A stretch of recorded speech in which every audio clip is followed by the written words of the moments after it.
This is VSiN, the sports betting network. The numbers told the story, they always do. It's one of those idiots who believe in analytics. This is a numbers game with Gil Alexander on VSiN. Good Thursday morning to you. It is a numbers game at VSiN, the sports betting network, VSiN.com, Game Plus, iHeartRadio, YouTube TV, and of course, SiriusXM channel 158. It's Gil Alexander. It's Kelly Bidlin alongside everybody. Hey, yo. Right here on the numbers game, live from Circa Resort Casino, downtown Las Vegas. It's Thursday. You know what that means? Zach and Crack. Zach and Crack, the comedy duo of Zach and Crack. Zach Cohen, VSiN senior editor, who is now the co-leader of the VSiN Killer Sports NBA Playoff Challenge. Oh, just taking money right out of Fezzik's pocket. Co-leader with Fez.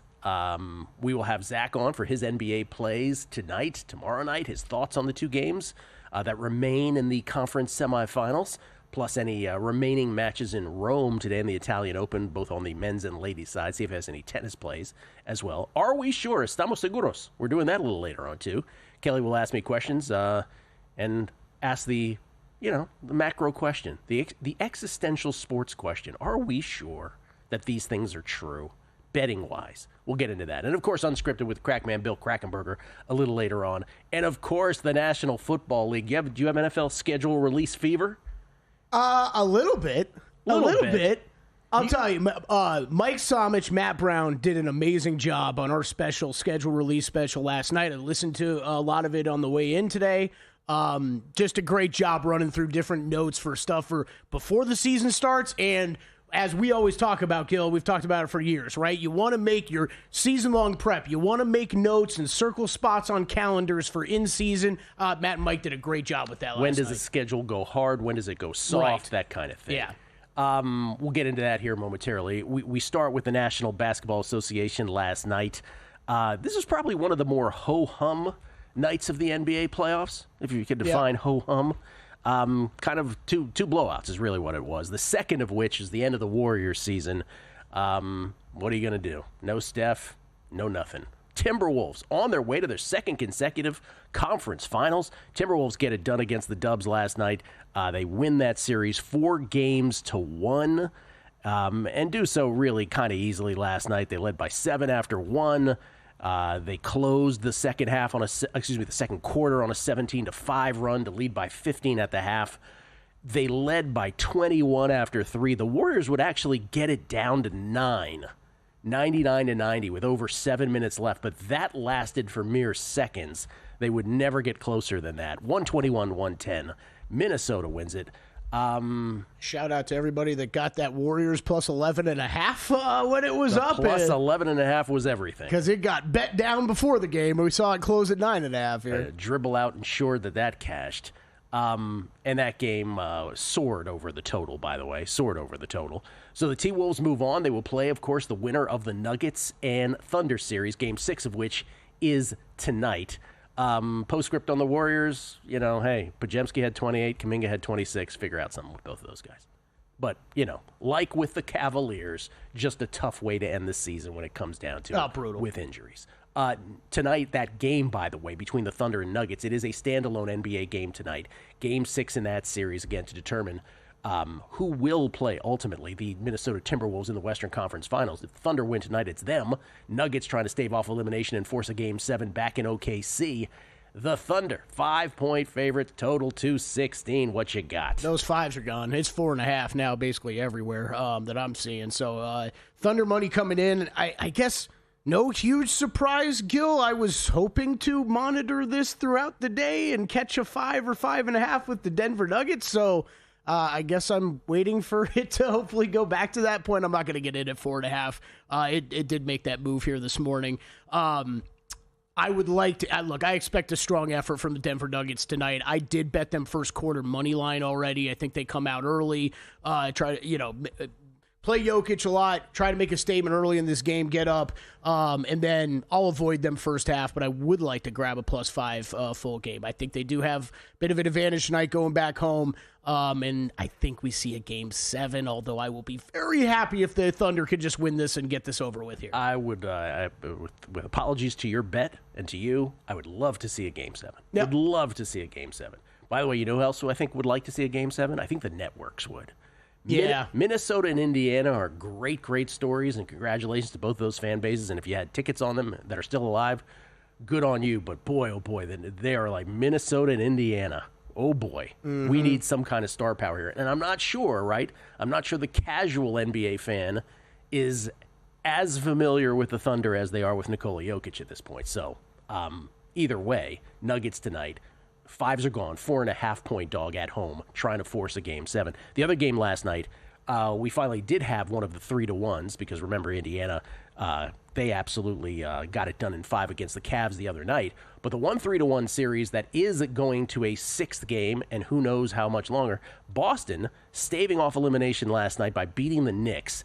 And this is again the thing with this, right? If you're down 3-1, but you have games 5 and 7 potentially at home. You do have your hat to hang on that. Of course, Jason Tatum with the ruptured Achilles not participating. But this one was a tight game. Knicks were up 8. Excuse me, they were up 9, 42-33 in the second quarter. But a 13-2 Boston run gave the Celtics a 46-44 lead. It was tied at 59 at the half. And then the second half happened, and it was all Celtics. They went up 91-76 after 3. Jalen Brunson was in foul trouble. He got his 5th. In that process, he then would foul out with 7:19 left in this game with the Celtics up 21, 106-85. Celtics led by as many as 28. They win it by 25 going away. Derek White was awesome, 34 in victory. Jaylen Brown, 26, 8, and 12, of course, without Tatum on the court. And Luke Cornett, did you have this, Kelly? 10, 9, and 7 blocks off the bench for the Celtics. Yeah, huge game by Cornett. He's been important at times for this Boston team over the past couple of years, but no more important than right now, Gil, because it is Porzingis can't play. It's just he's giving them nothing when he's out there on the court. Upper respiratory problem, we're being told here, right? Upper respiratory problem with Porzingis, and that's why Cornett got those minutes, and Joe Mazzulla just couldn't have him in the game. Yeah, I mean, this goes back to that Porzingis mystery illness in March, and we still really haven't learned anything more about it. He's obviously good enough to get out there and play, but, man, he's just not they've talked about how he is struggling, upper respiratory stuff, to get through these games, and it's gotten to a point where he just looks useless out there at times. Tomorrow night, Game 6 at Madison Square Garden on a Friday night. Knicks down to a 2-point favorite now in this game. Yeah, that's 209.5 the total. I guess I was expecting a little bit closer to a pick'em, but I saw a 3. Did I imagine a 3 yesterday, and now it's down to 2? I thought I saw a 3. I didn't even check. I didn't even check openers, so I wouldn't surprise me. Yeah, I did because we're showing a 2.5 up here, but I'm looking at it. I'm staring at a 2 right now. So this is a tick down from where it was. I'm actually the other way. I'm surprised it's only that. I thought it would be a solid 3. Okay. Yeah. I mean, we closed 5 in that game last night. So, I mean, it's a pretty big swing for given home court in the situation. This is already a little bit more than they should be getting, but I hear you because that is you have to bake that in the closeout situation in the line. But this is the proverbial sphincter tightening one, right? This is you have the 3-1 lead, and again, you only have of the remaining 5, 6, 7. You only have 6 on your home court. So if the Celtics win Game 5, which they did, pressure firmly now in your corner. So it's, this is it. If the Knicks lose this, then you're facing the Game 7 on the road, Tatum or not. And the Celtics, they are still breathing right now in this. Winner of this, of course, takes on the Indiana Pacers. Winner of this will have home court, as will the winner of the Thunder Nuggets series have home court over the T-Wolves out west. Man, this is tough. I mean, Game 6, I love that we just get a couple days of the New York Knicks fan base freaking out of getting worried again all of a sudden, you know what I mean, that they got to win one of these last 2 games. I think the Knicks get it done in Game 6 and this series is over, Gil, but the Celtics showed you last night, like Tatum can be out. The whole offense is designed around volume 3s. We talked about this yesterday, and if you're hitting it a high percentage, they can still beat a lot of teams out there. So I'm not saying they're completely dead. I think the Knicks win this Game 6, and it is over. I'll throw it out you because I'm going to use one of these for my last selection in the Killer Sports VSiN contest. Yes. Which side do you like better, Denver tonight or the Knicks game 6. So that is exactly. I too have one pick left in the second round. Again, we had a mandatory 20 picks in the first round. We had a mandatory 10 in the second round. I mean, not mandatory. If you choose not to use them, that's your problem. But that's the most we can make, and it's what we should make. I had the exact same question that I asked myself, because that's all it is. I don't want any part of the totals. I don't want any part of the favorites. It's what do I like better, Denver plus the points or the Knicks minus the 2? I think the line tonight is gonna dictate that decision for me. If I can get 5 on Denver, whatever the contest line is. Yeah, if I can get 5 on Denver, I'll be in on that tonight, I think. But otherwise, it's probably Knicks. Can we flash up the standings for the VSiN Killer Sports NBA Challenge? The brainchild of Carl Sack over there at Killer Sports. First prize, $3,000. Fezzik pledged his to the good folks here at Circa. I pledged mine to the guys and gals behind the glass here that make this show possible. Steve Fezzik and Zach Cohen, co-leaders in the clubhouse, 19-11 after 2 rounds. How about that? Doug Kazarian, who needs to make 2 more picks here in these final games of the second round of the conference semifinals, he's in second place. Tied in the loss column, though. Just needs to follow up with a couple wins here to be in that tie. And then it is you and me, baby, along with Alex Christensen. We are tied for 4th. The 3 of us, 15, 13, and 1. The 3 of us need to make 1 pick each here towards the end of this round as well. Man, it feels like we're in danger territory, Gil, of those 3 at the top pulling away. No, we've actually closed the gap very, very well. Well, Steve's dropped back a little bit? Steve has dropped back. Doug has dropped back. Zach is the one that can't be stopped. It can't be stopped right now, man. If only we had a chance to talk to Zach, and we will here momentarily. But NFL schedule talk on the other side. Let's do that next. It's a numbers game at VSiN, the Sports Betting Network.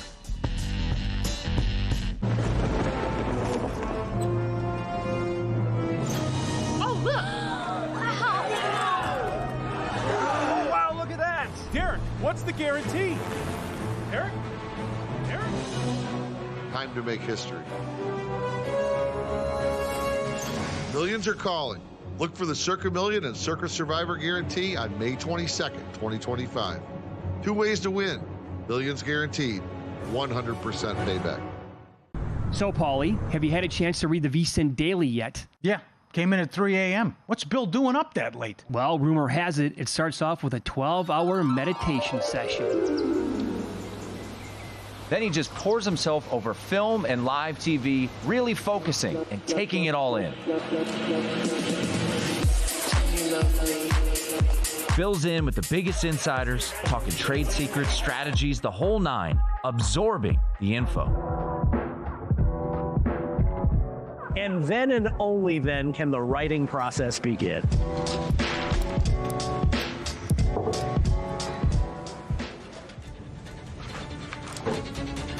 In Las Vegas, Bill's late night becomes your early morning. Wake up to the very latest betting insights in your inbox with the VSiN Daily.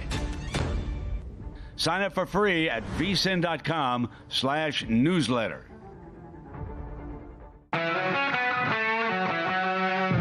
Hey, it's JVT on the next Money Moves. Football is king. We'll have our reactions and analysis to the fully released NFL schedule. Mike Somich will jump on to break down the NHL playoffs and get us set for the 150th running of the Preakness Stakes. And VSiN managing editor Adam Burke's going to stop by to help us go through the MLB betting card and give us all the latest insight from vsin.com. It's all happening on Money Moves starting at noon Eastern, 9 a.m. Pacific, right here on VSiN, the Sports Betting Network.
VSiN, the sports betting network. Want to bet smarter? Start with Smarter Insights. Right now you can check out NFL schedule release insights, Greg Peterson's MLB picks, and the Thunder Nuggets best bets. Later today you can check out Black-Eyed Susan Stakes preview, Jonathan Davis's NHL props and picks, and Adam Burke's MLB best bets. Right now you can sign up for our annual subscription and get 14 months for only $199 with promo code PRO. Just head to VSiN.com/subscribe to sign up today. PGA Championship, Kelly, at Quail Hollow, underway. Yeah. Golf's stepchild major, some might say. I wouldn't be one of them. Some might say. Luke Donald. We have a big co-lead at the top here. Yeah, we do. We have interesting names. Oh my God, we have 8 golfers tied for the lead, all at 3 under. Luke Donald, Ryan Fox, Nico Echevarria, Tommy Fleetwood, Matt Fitzpatrick, Rasmus Højgaard, Keegan Bradley, and Stefan Jaeger. All of them 3 under. Live odds, longest live odds for any of these guys. Luke Donald 600 to 1. I'm seeing. Yeah, still don't bet it. Still don't bet it. There's your golf advice. The Ryder Cup captains tied at the top, Keegan Bradley and Luke Donald. Do you have any first-round leader bets? I do. Let's see. I have Xander Schauffele and Rory McIlroy. Xander is currently even par through 6. Rory is 1 under through 6. They are playing in the same group. Scotty Scheffler 1 shot off the lead, just to throw that out there for all of us that just wait for tournaments to be over when Scheffler takes a 4-stroke lead. On a Scotty Friday. Scheffler is what did you say? 1 shot back. I'm not seeing that on my leaderboard. What leaderboard are you looking at? ESPN. I got John Rahm 1 stroke back. Yeah, he is there as well. Okay. There are a lot of guys 2 under par. Yep. I'm looking at the PGA Tour leaderboard, and they don't have that updated with Scotty. So there you go. 200 through 6. And I got Keith Mitchell later teeing off. He has not teed off yet. So first round leader, I will be riding the wave of Keith Mitchell. He tees off in 2 hours. All right. To the National Football League. This is becoming a bigger and bigger deal every year. Schedule release. Every team now does their own video for this, their own sort of schedule release hoopla. We had a lot of votes for the LA Rams having the best one yesterday, by the way. They had Brenda Song doing, I guess, a Disney veteran. She used to be a Disney star. She was doing like a fake news report within. She was releasing the schedule week by week. It was actually very amusing. They had Jared Verse, Braden Fisk there, employing their FSU educations as part of that as well. It was very funny. So what does that mean? No. That was for you. That was for you. Can we start with just week 1 schedule? Because I think this is, for Survivor purposes, this is the headline for me right out of the gate before we even get into team by team. It was the first text we sent, right? Well, Joe Pita sent us the grid of week 1. And the question being, oh my God, who do you play week 1 of Survivor? Cowboys at Eagles, even though the Eagles are 7-point favorites, I don't think people are going to be racing to play the Eagles in that game. Opening night, division game, the drill. Not for me either. And then look at everything else. So it's Chiefs 3 on the road at the Chargers. Then we go to Sunday. Raiders at the Patriots. Patriots 3.5-point favorites. Steelers 2.5 at the Jets. Bengals 4.5 at at the Browns. Division game. Some people don't like to play division games. There's some gross games. Dolphins and Colts. Colts favor by 1.5. Panthers and Jags. Jags favored by 3.5. Okay, here's candidate number 1. You ready? Yeah. Candidate number 1. The Giants are taking on Jaden Daniels and America's favorite team, the people's champion, the Washington Commodores, who are 7.5-point favorites. But here's the rub if you're doing this at Circa. The Commodores play on Christmas. They host America's longest drought of an NFC championship team, the Dallas Cowboys. That's what they call them, right? America's team. America's longest drought of an NFC championship team, Dallas Cowboys. Yep. So you may want to save Washington for that if you're in Circa. So the Commodores, you kind of wipe them off the board. Let's go to the next part of this for the Week 1 schedule. How many primetime games do your Commanders have? 7 standalone games. That's how much the people, and by the people, I mean the National Football League themselves, want to display this lovely franchise that is going to be moving back into the District of Columbia with a state-of-the-art stadium and has 2 of the most likable young players that have ever been produced in Jaden Daniels and Terry McLaurin. Sorry, I'll stop. I'm getting a little... Nice. We had, Chiefs with 8, Cowboys with 8? The Cowboys have 8? I think so. No, don't tell me that. I think so. Which is just how this year? That's stupid. But the Skins have 7. Anyway, let's continue with the Week 1 schedule. Who are you playing in Survivor? The Bucks are 2.5-point favorites at the Falcons. Cardinals are 3.5-point favorites at the Saints. Some of these games are ridiculous. Okay, here it is. Titans at Broncos. I think this is our answer. Yeah. The Broncos are 7.5-point favorites hosting the Titans. Now, you'll see the rest of them. Niners 1.5 at the Seahawks. Packers 1.5 hosting the Lions. Texans 3.5-point dogs at the Rams. Bills 1.5-point favorites hosting the Ravens. And then on Monday night, the Bears only 1.5-point favorites hosting the Vikings. So my question becomes, and specifically at Circa because the Commanders play on Christmas, good God, what is the percentage of what is the percentage of entries that is going to be on the Broncos Week 1? Very high. It is going to set the record. It will. Oh, you think so? For the highest percentage on any team ever in Week 1. I mean, you could probably just send mine in now. Like, sign me up, enter Week 1. I can't imagine I'd be on anybody else. Commanders would be number 2. But I think it's interesting because you got the Commanders-Giants game is an interesting discussion because would you rather attack... Okay, division game, right? I actually would rather attack those earlier in the season.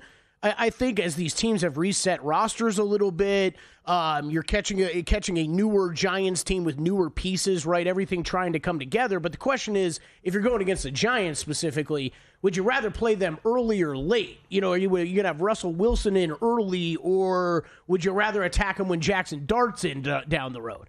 I don't know. I'm just saying the way to play it would be to not play the Broncos and let everybody else play them and then pray that Cam Ward is the second coming and that they beat the Broncos. But I believe a ridiculous cartoonish percentage will be on the Broncos Week 1. Okay, so I'm not I'm usually not the guy to make a Week 1 bet this early, but that Cardinals, there are Cardinals 3 out there anywhere? Because I bet that. I think I bet that right now. By the way, Stevie Fezzik will be on the show tomorrow. Steve Fezzik likes nothing more than betting these NFL games in May, months in advance of their actual being played. So he's going to have all kinds of thoughts on spreads tomorrow. Can we go to... oh, wow. What? This is out to 4.5 already. Cardinals 4.5. I'm just doing a show over here. Sorry. That's all right. It's okay. This is what we're doing. Most wins, fewest wins? Yeah, let's most do it. wins, fewest wins. Which one do you want to start with? We'll go most first. Most first. All right. Most wins, you can bet this. And again, now through the prism of actually having a schedule, you can sort of make an educated a bet here. But most wins, the Buffalo Bills are the favorite, or the short shot at plus 425. Ravens plus 550. Eagles, Chiefs, both 8-1, and then everybody else double digits. I'm just here to say the Buffalo Bills are absolutely properly the short shot. They have 4 home games through the first 5 weeks. 4 toughest. That's a great start to your schedule to sort of set the tone. But their 4 toughest opponents. 4 toughest opponents on their schedule are all at home. Baltimore Week 1, KC Week 9, Cincinnati Week 14, and the Eagles Week 17. Yep. Those are their hardest games. And the rest of their schedule, kind of cake. Plus 425. So I think they are, and if you go to any other team, I can give you a counter argument. The Bills absolutely ought to be. Look at that. You got it is peppered. Everything I just mentioned, those are the hardest games. They're all at home. Everything else, cake. I mean, you got Jets twice, obviously, in division, right? But you got they're going to smash this Patriots division. Twice, right? You got the Dolphins twice. But apologies to the Dolphins. But you have Saints and Panthers, and right, you have the Bucks from the AFC South. Apologies to the Bucks. I know you're not as bad as those, but it's just a division. It's just a schedule that is ripe for tons of wins, and they should be the short shot. If I made you take another, is there another one to take? Okay, anywhere? there is. I'm glad you asked this. I'm glad I wanted to let you go for a little while too because I went through multiple teams, was kind of going through a bunch. I kept coming back to. I think Bills, even at that number, is the best bet on the board. It's 100% what I landed on. Second best one I've got for you is the Rams. Just because I think this Rams team is still being slept on a little bit from just where they belong in the pecking order, the NFC, and 20-1. If you're looking for a longer shot, if I was going to go further down the board, that's where I'd go. Yeah. Fewest regular season wins is a little more interesting. I would agree that the Browns, well, Listen, the Browns' quarterback room is Joe Flacco and Shedeur Sanders and Dylan Gabriel and Kenny Pickett. The Saints' quarterback room starts with Tyler Shuck. And, of course, also, so he's the incumbent starter right now. The Giants, though, have Russell Wilson. The easiest schedule, if we're just doing it based on schedule, the easiest schedule to me, and apparently to others, is by far the Giants. But they have the most reliable quarterback of that bunch, I think most would argue. And so I don't have a problem with them being slotted at number 3. So plus 475 on the Browns, 5-1 on the Saints, plus 650 to the Giants. That calculus for me is just Giants have the easiest schedule, but they have the most reliable quarterback. To me, if there's toughest schedule, pardon me. To me, the long shot flyer, we'll get to that on the other side. Because I do think there's another team with a terrible quarterback room that might be worth a thought, and God help me when I say the words. Next. And they're off.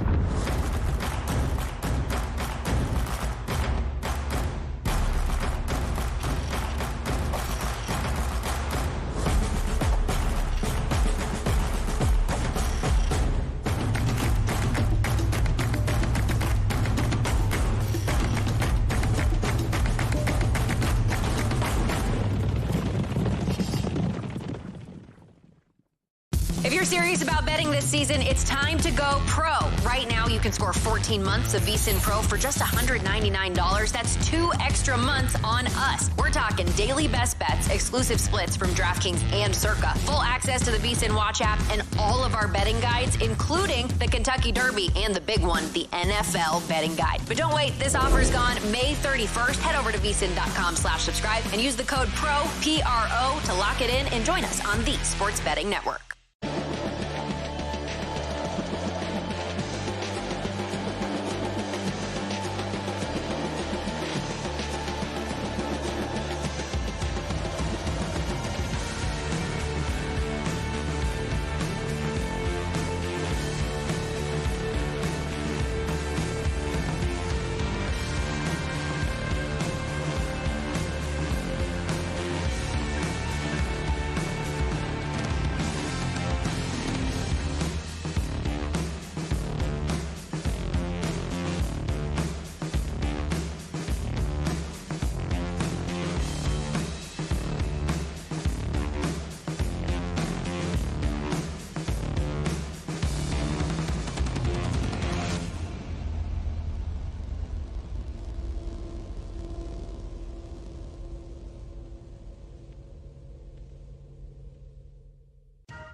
This is VSiN, the Sports Betting Network.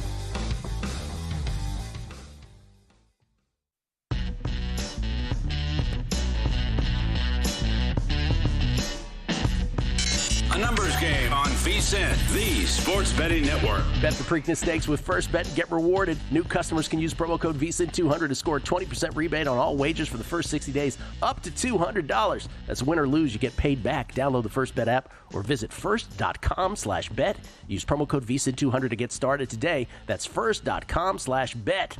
Promo code VSiN200. Remember, use the number 1 on first.com/bet. It's Gil Alexander. It's Kelly Bidlin. Kelly and I were just talking about something.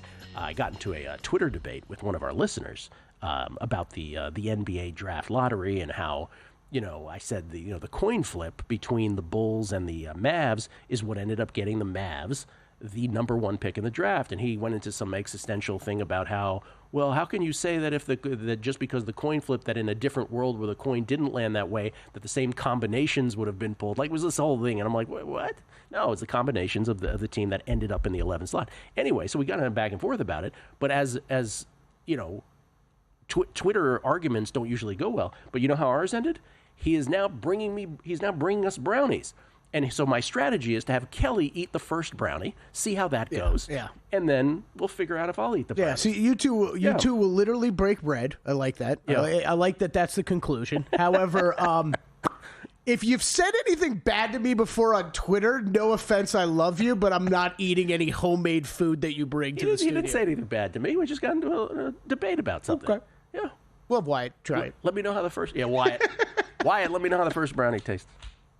One more thing before we get to Zach about the NFL schedule. So we're talking about the fewest wins. Just the Giants' schedule. Just a note on the Giants' schedule. So we're just talking about how the Bills play all of the hardest teams they play are at home, right, as we just went through. But the Bills are a really good football team. That works out beautifully for them. The Giants, in order to get wins, you would almost want for their easiest games to be at home because they're not good at football, if that makes sense. Their home schedule is the hardest in the NFL. So you're not a good team, at least on paper, right? And here's what you play at home. Week 3, Kansas City. Week 4, Chargers. Week 6, Eagles. Week 9, Niners. Week 11, Packers. And that's not even talking about Week 15 against the Commodores. So that's your Giants schedule. But the long shot, I teased this before the break. You know what I'm about to say, right? Oh, yeah, I already wrote it down, too. I know exactly where you're going. Mike Tomlin, I hope you're not listening. Pittsburgh Steelers. Again, the quarterback room is Mason Rudolph, Skylar Thompson, and Will Howard. I get it, Aaron Rodgers. 41-year-old Aaron Rodgers is somewhere out there acting like he's going to play for the Steelers, and I don't know. Maybe he does. Maybe he doesn't, but maybe he does. I don't care. Steelers are, 35-1 in this market? Yep. All right, if you want a long shot in either of these, that's probably the long shot.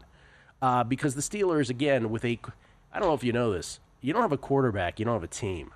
And if that's the case with them, it's not the easiest go-round. 35-1 would be the long shot. I will say again, though, Giants have the hardest schedule. Those other teams are worse than the Steelers, but the Steelers have a scenario in life here. Again, their division is always tough with the Bengals and the Ravens. Those are 4 tough games to begin with. But they're going to have to go to Ireland to play the Vikings. They've got some road games that could be dicey. Certainly at the Lions is. Certainly, at the Bears, if you believe the Bears are going to be good, would be at the Chargers as well. So I don't know. This is not the race to the fewest wins. It's not last winless. Right. It's just most fewest wins by the end of the season. So I did make a bet. You did make my first NFL bet of the season. Yeah. Giants under on their win total. 5.5. I said that a month or 2 months ago, whenever the schedule came out, where we, not with the sequence, but we knew who they were playing. I was like, Giants under 5.5. It's too difficult. Sorry, Giants fans. Zach Cohen joins us now, courtesy of the Progressive Guest Line. He is VSiN senior editor, part of the glue that holds this whole operation together, and co-leader in the VSiN Killer Sports NBA Challenge. He joins us now, courtesy of the Progressive Guest Line. How you doing, Zach? I'm doing well. I haven't gotten in any arguments on Twitter with Duncan Hines like you have, so I'm doing all right. Well, good. By the way, so you're 19-11. We flashed this up earlier. You and Fezzik, both in the clubhouse, leaders, 19-11. 8 games left. 5 in the conference final round, 3 in the NBA finals. That's what will determine this. Kazarian, Alexander, and Bidlin on their heels here, along with Christensen. Let me just give you the scouting report on Steve Fezzik, and maybe you can use this to your advantage. Here's the thing with Steve. He is a great contest player. He knows how to employ game theory. These are his strengths. Here's the negative. Here's his kryptonite. He doesn't know a damn thing about the National Basketball Association. So work with those elements and see if you can emerge victorious.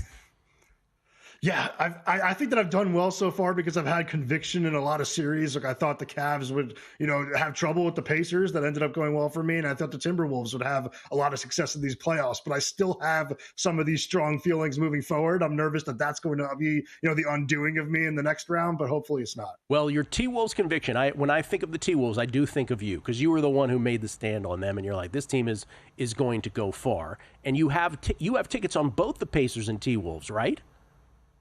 Yes, I have the Pacers 44-1 to win the East. I have the Timberwolves at 14-1 and again at 20-1. Wow. All right. Zach Cohen, everybody. Getting it done. What about the game tonight, Game 6 in Denver with the Nuggets, 4.5-point dogs? What do you think about this one? Yeah, I hate to do this to Kelly. I like the Nuggets +5, kind of like the money line. I just have been really unimpressed with Oklahoma City in the postseason so far. I think there were a lot of things we wanted to see from them this postseason. We wanted to see, Jalen Williams emerge as a true number 2. We wanted to see the three-point shooting continue from the regular season to the postseason. That stuff has not been there. It's been there a little bit more when they've played at home. On the road, it hasn't been. They've looked like a completely different team than they were during the year.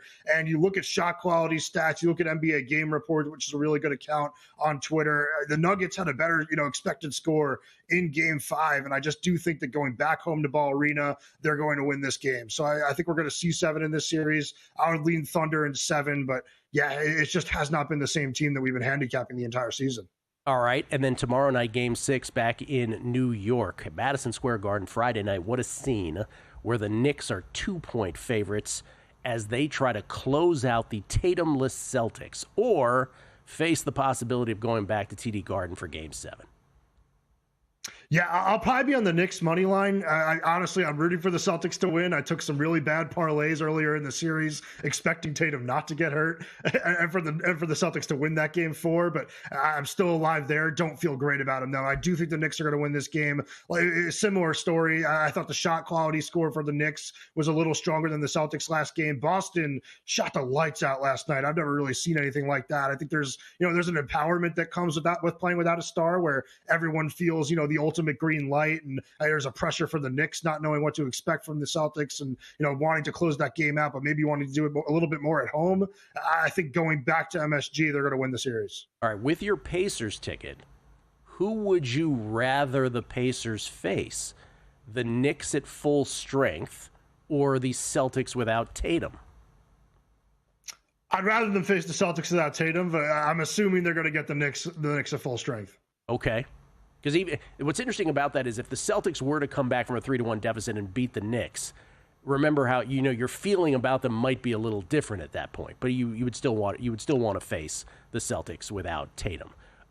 Same question. Yeah, Sorry, no, just to expand on that, I still don't think Jaylen Brown is healthy. Porzingis looks terrible. It's like if they win 3 in a row, they win 3 in a row. I just don't think that this team looks great without Tatum, who had them on their back in that Game 4 and was playing one of the best games I've ever seen him play. I think they desperately need him to beat really good teams. And I'll assume with your Timberwolves ticket that you'd rather play the Nuggets, but I guess that's a horrible choice there either way between a Jokic-led Nuggets or OKC. Yes, I'd rather play the Nuggets. They've played them well in the past, but yeah, it's not a great decision either way. I will definitely be hedging those tickets. Not sure exactly how yet. I asked this of JVT and Kelly yesterday as a thought exercise of, okay, the Thunder is still out there lurking. If I came to you from the future and I said, hey, guess what? The Thunder did not win the NBA championship. Give me the team then, including the Nuggets, because they're still alive, right? How would you rank? Well, what's at the top? Who do you believe won it then? If the Thunder didn't, who did? It's really tough. I think the Timberwolves are the best non-Nuggets, the best non-Thunder team remaining. Having said that, seeing them go out and beat the Knicks would be really tough. I mean, the Knicks are really talented. Like, you look at their roster, they are as good as anyone in the league in terms of just their best players, their role players, and everything. The reason we have all kind of discounted the Knicks is because they never put it together during the regular season. There was a lot of sloppy play throughout the year, but that roster is really, really good. Brunson has been the the best number one in the postseason so far, and those wings are starting to play really well together. So in terms of actual talent, the Knicks might be the best team remaining. All right. Anything left in Italy and Rome today in the Italian Open? I have Paolini minus 2.5 games right now. I thought that Stearns was going to run out of steam after, 3 third set tiebreakers, one of which she was throwing up after. And I do have Casper Ruud plus 1.5 sets and a sprinkle on the money line against Sinner, which is, really not anything to do with Sinner. Just Ruud is a really good clay court player. Sinner's a little unproven on the surface. Also has not played in 3 months. Paolini, what did you have Paolini minus how many games? Minus 2.5 games. Oh, I didn't even see that available. I thought the spread I saw was wider than that. The adorable one, Paolini, up a set, 7-5 over Peyton Stearns. Thank you, Zach. Let's do a French Open podcast here in the next week or so. Coming back with Are We Sure? Next.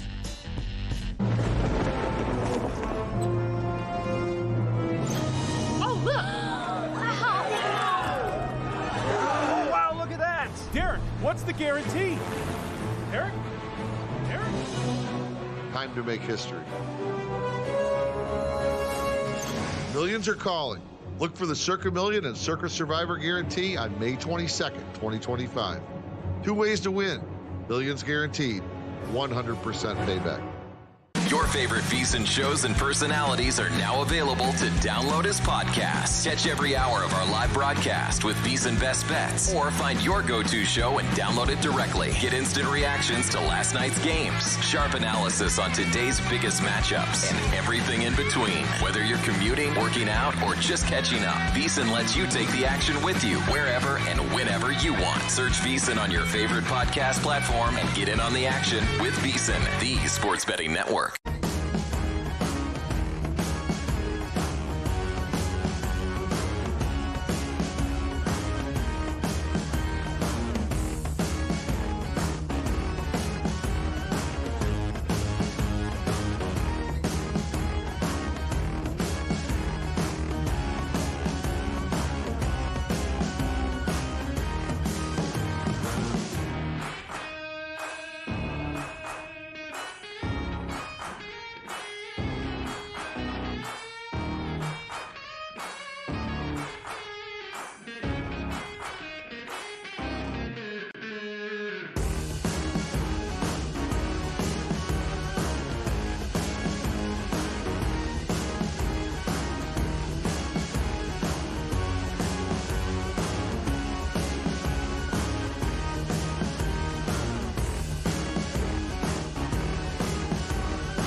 A numbers game on VSiN, the sports betting network. Horse racing fans, get ready. VSiN at the track live tomorrow with everything you need to know about the Preakness Stakes. Join racing experts Mike Somich, who nailed the Superfect in the Kentucky Derby, and Aaron Halterman as they break down the field, deliver expert analysis, and share their top picks. Don't miss it. VSiN at the track, streaming live tomorrow at 2:10 p.m. Eastern on the VSiN YouTube channel at VSiN Live.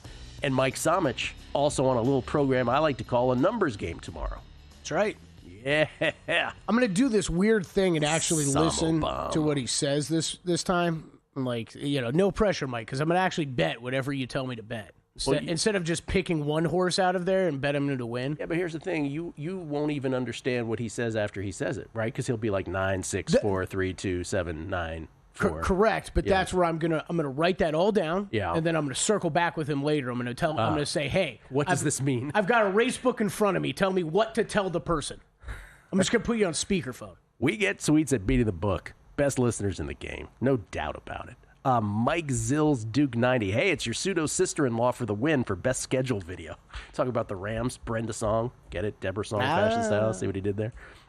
It's your boy Sant. She said, listen to the Megapod Q1. Oh, thank you. Yes, Mark Borchardt and I, Base Winner and I, did a Major League Baseball Q1 betting derivatives podcast yesterday for all of the baseball geeks out there.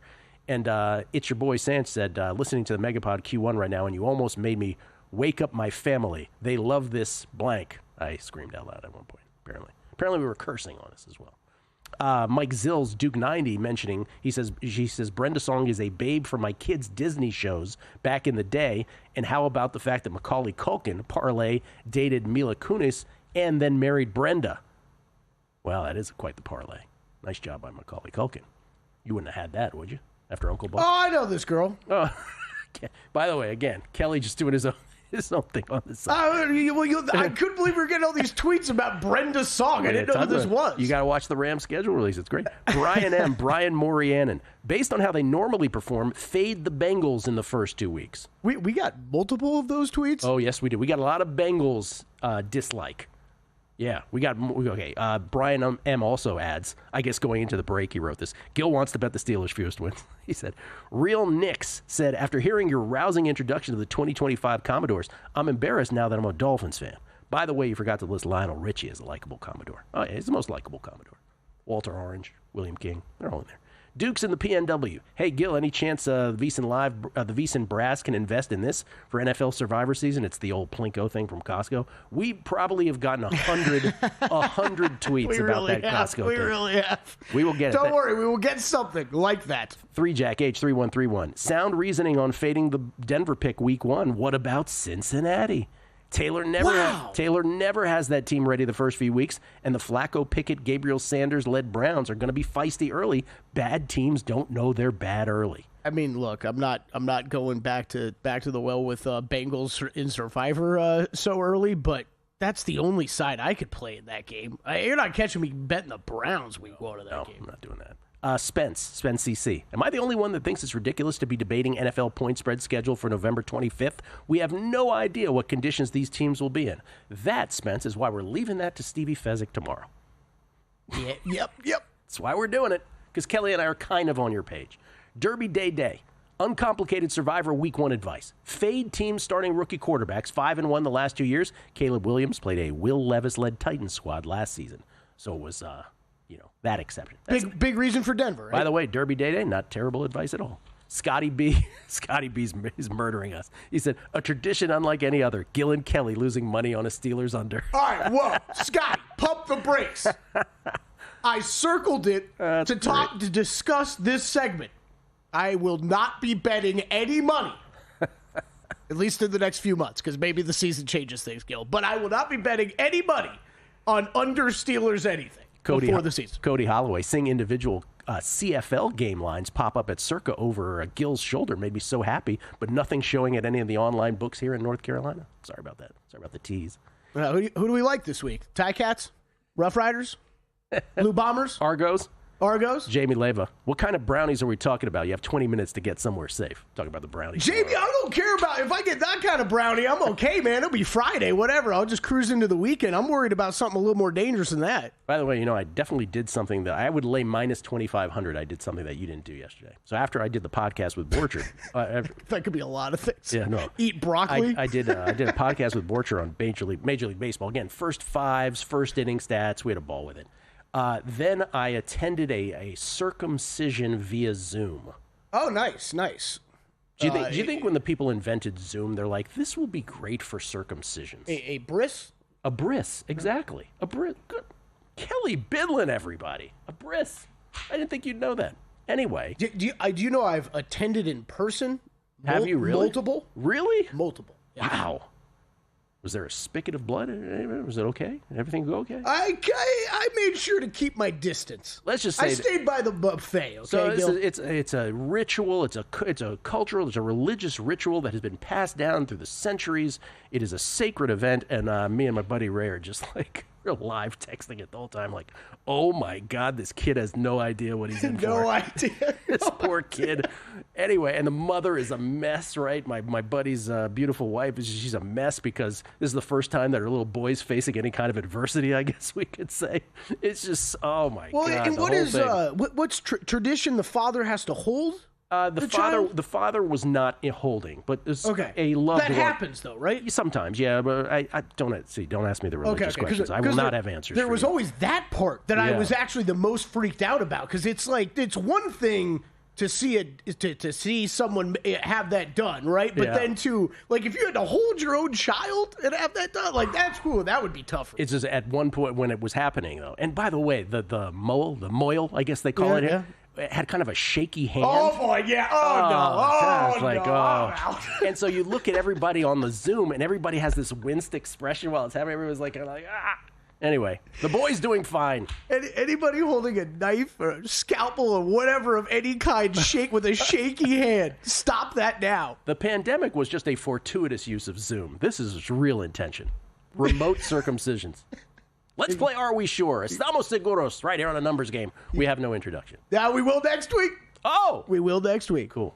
Hopefully I'm not over-promising there, but I don't think so. Rob and I put actual serious work into this yesterday. No pressure, Rob Moreno. Okay, I got to skip a few questions here. Are we sure we will not see a surprise winner at the PGA Championship this week? Let's say someone 40-1 or longer, Gil. That's more of a question for you. I would not be sure. I would not be surprised at all that we would. But you and everybody else would seem to have been, based on your analysis this week. 4 hours ago, I would have said yes, I am, but would be very surprised. But just a quick leaderboard update here, Gil. Is there a ceiling at 3 under? What's going on with this? I know. There's It's a little bizarre. The one that caught my eye more, though, was how many guys I saw, big names, drop down the leaderboard. Brooks Koepka, 4 over par. Patrick Cantlay, 3 over par. Shane Lowry, 3 over par. Xander Schauffele. And basically everybody I bet on double bogeyed apparently in the past 20 minutes. Yeah. Xander is 2 over par. Ricky Fowler, 2 over par. Rory McIlroy, 1 over par. Minwoo Lee was under par at one point. He's 1 over now. Scotty Scheffler even double bogeyed and went back to even par. So, I don't know here. Luke Donald, Ryan Fox, David Puig, Alex Noren, Alex Smalley, Nico Echevarria, Matt Fitzpatrick, Steven Yeager, Rasmus Højgaard, Max Grazerman, Keegan Bradley, all at 3 under. Good God. Might want to get in live on Keegan right now. Keegan, you love Keegan. What's next? And he rated out pretty high for me. Okay, are we sure the winner of the Thunder Nuggets series wins the Western Conference? I am. Zach is not. I am as well. How about the finals? I am as well. Me too. Ooh, can I say something though? Ooh, who's your holdup in the Pacers? Indiana, there's something about them. There's something about that team. There is. I think matchup-wise, Thunder would wreck them. Would they? Yeah. Okay. You know better than me. Okay. Celtics. I'm going to jump forward to the future. Next year. Are we sure the Celtics should be 5th on the odds board and 11-1? No. To win the finals next season? No, absolutely not. Especially not only because of the loss of Tatum, but because we are going to see, perhaps, right, a Giannis move to somebody who's going to immediately put them ahead of Boston, they should not be the 5th short shot. No, sorry. Not next year. All right, are we sure? The Stars are the most likely team to win Lord Stanley's Cup. No, because it's hockey, and anything can happen. I wouldn't be shocked if Edmonton beat them in the Western Conference Final, if that, in fact, is the matchup. Yeah, me neither. I felt like I had to throw a hockey question in. Okay, what's my favorite one left? Should I do the regular Gil Iga question? Sure. Are we sure Gil will still be betting Iga Swiatek at the French Open this year? I think it's relevant because even in 1 week's time, right, she lost that match to Collins. I already have bets, so the answer is yes by fact. Oh. Would I be adding bets is the question. The answer is no. Even at plus 260. I know. They're tempting you, man. Whew. Oh, man, would I love for her to win that title. And then just put all of it to bed. Hey, what do you know? A 6th major. But no, I will not be adding at this point. Mentally. You can't mess with the mental stuff. Bill Kragenberger, unscripted with the Cragman, next on A Numbers Game at VSiN, the Sports Betting Network. And we're out. Okay, give me 1 sec. I need to load funds into my game.